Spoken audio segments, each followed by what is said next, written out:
All right, guys. So one thing I will say about my videos, the thing that I love about making videos for you guys is that I try to make these topics as entertaining as possible, right? Sometimes they're depressing because, things aren't going well for this country, but I try to make them entertaining, right? I try to make them engaging, okay? And this is my opportunity here to make talking about inflation as engaging as possible, as there was a new consumer price index report that came out that shows that inflation is in fact not cooling down as some had predicted. Okay, some people thought that we had reached the peak and that it was slowing down.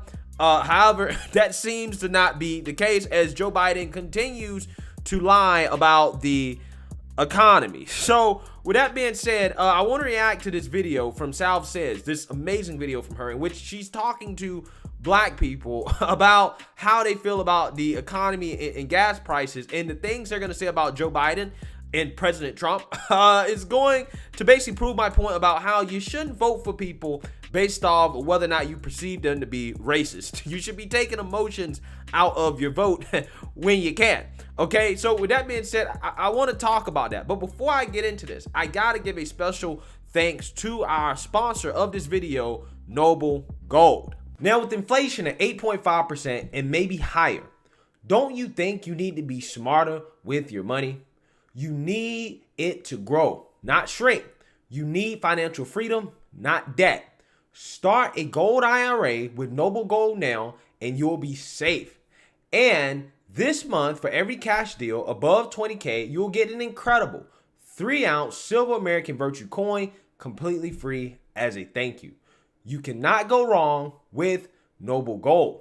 Call 877-646-5347 now to find out more, or visit noblegoldinvestments.com.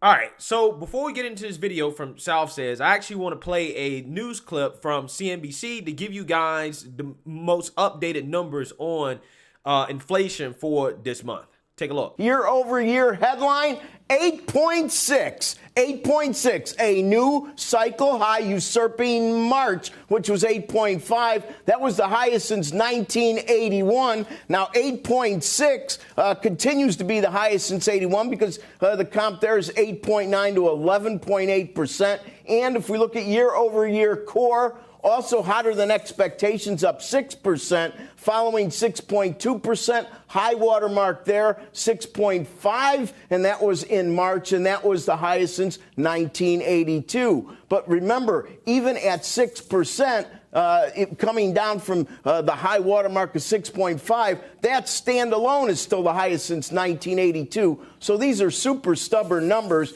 And our panel, our esteemed panel, has lots of brain power there, and they go in lots of categories, Joe, as to why inflation's here, the all of the above mentioned. I will say that out of all the above, energy. And there's so many comments here about, the administration can only do so much. You know what? We all said that about the Fed. And then there's this thing called forward guidance. So the Fed gets the market to do things long before it takes action by telling them what's in their head, what lies down the road. What was the forward guidance with this administration on energy? We know the answer. Maybe they can't get things to happen faster, but by giving positive forward guidance, by not closing pipelines, by not talking pre-election about how much they don't like fossil fuel, maybe things would have turned out a bit different. Joe? Yeah.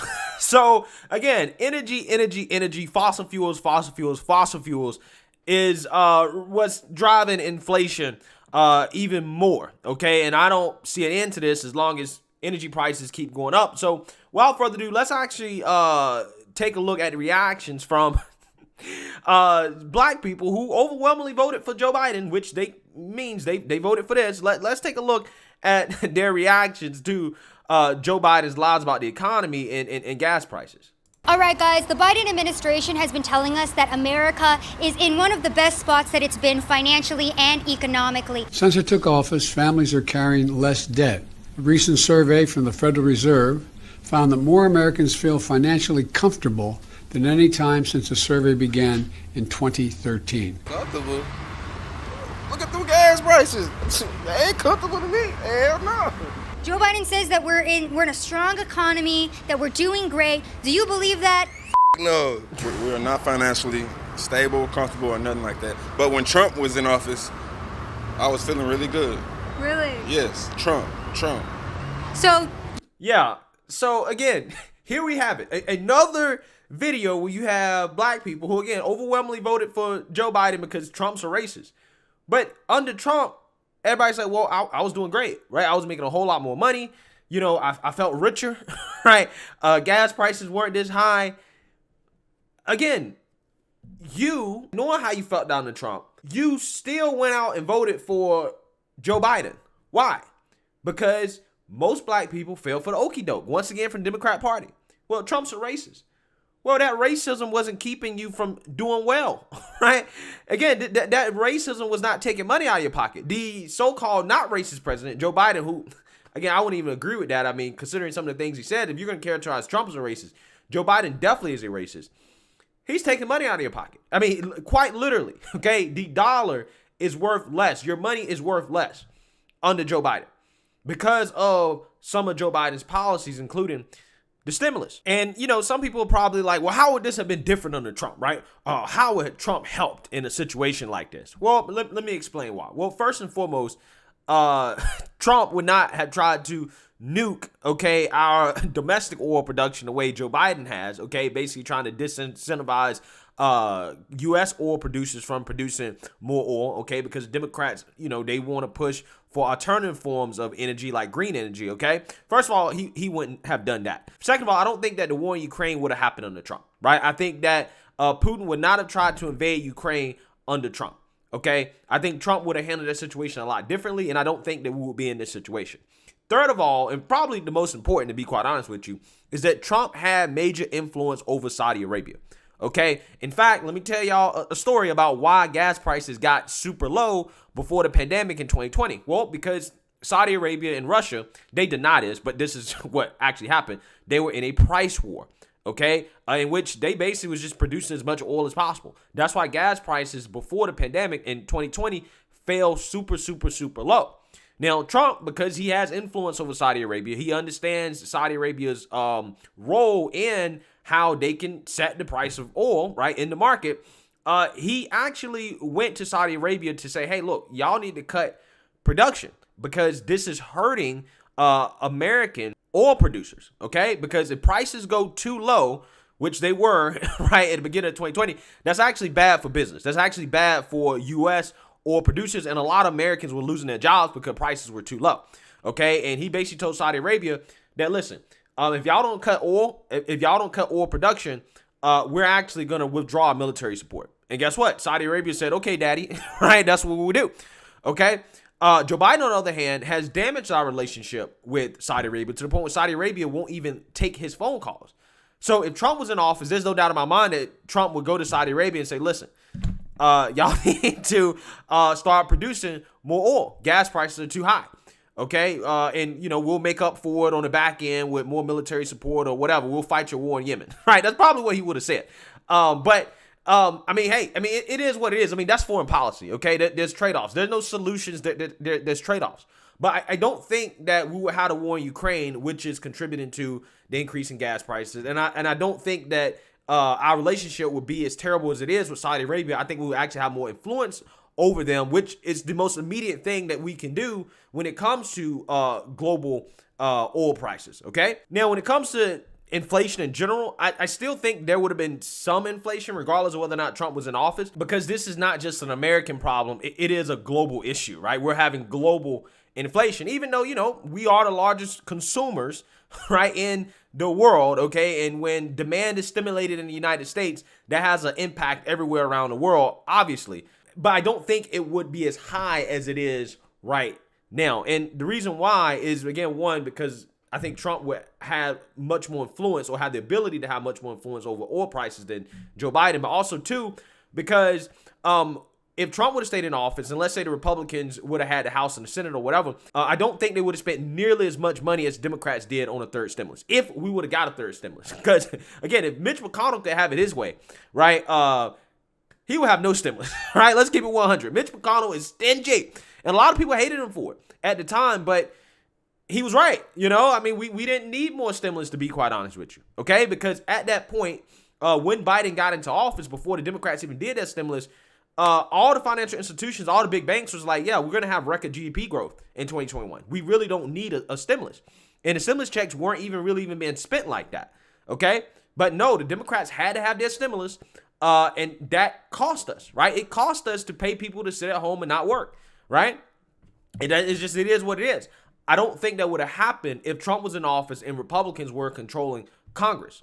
So, you know, I still think there would have been some inflation because we did spend a whole lot of money under Trump the last year he was in office. But again, we really didn't know much about this pandemic and what would happen at that point. But I think once things became clear, which they were when Biden was in office, that we didn't need more stimulus, that we were going to be fine in 2021, I don't think that we would have spent nearly as much money if Republicans were in charge. That's just my opinion. So again, this is why you don't vote with your emotions. You vote with your wallet, right? Joe Biden's too much. You'd rather have Trump back? I want Trump back. I'm not for Biden. I'm not for him. Ain't no comfortability around nowhere. It really hurts America with the gas prices because we have to get to work. And if we can't get to work and we got to spend all our money on gas that we going to work on, that means you can't pay your bills. So it's an endless circle of endless debt. Everybody gonna go in debt, you know, sooner or later, because like what's happening now is everybody is feeling the heat from, you know, every angle of the society. So yeah, I feel like no, it's not true. It's bullshit completely, because like rent prices is crazy. We paying, I don't know how much percent more, but I would say at least three or 400 more than we was paying 2 years ago. Like, that's ridiculous. You know what I'm saying? Salaries aren't going up, so how are we supposed to make the difference in income and rent? It doesn't make sense. So when the Biden administration comes forward and says that economically and financially our country's doing really well, do you think that's a lie? Yep, I think they're blowing smoke up our behinds. I think it's Biden's fault. Trump said it would happen. Like, we would deal with a lot of the stuff that we dealing with back when we had the Great Depression. I miss Daddy T, Trump. I miss Daddy T, for real. I mean, like, I respected him because he was real about his opinion, even though I didn't always agree with him, but he kept it real with us. We know what was going to happen. Like, things was better. Like, the economy was better. Facts. Man say he misses Daddy T. I miss Daddy T. Again, this is why you don't vote with your emotions, right? You vote with your wallet, okay? Trump said that this was going to happen, right? And lo and behold, this is what happened under Biden. Now, a whole bunch of people are having buyer's remorse, especially black folks who you would argue that, you know, since black people are so economically disadvantaged, are facing the brunt of Joe Biden's policies, right? When it comes to inflation, okay? When it comes to gas prices, energy prices. People are suffering from this stuff, man. People are suffering from this stuff. But hey, you know, at least no more mean tweets, no more, you know, orange man in office, no more racism in office, right? But the question is this going to be enough to change the voting habits of black people, right? Is it going to be enough for them to finally go out there and say, you know what, during the midterms, I'm voting Republican, right? I'm voting Republican, okay? We'll vote these Democrats out of office. Who knows, man? Who knows? Because, again, Democrats love to play out people's emotions. It seems that has worked historically in the past, and I can't say that it won't continue to work in the future, right? Just based off what we've seen.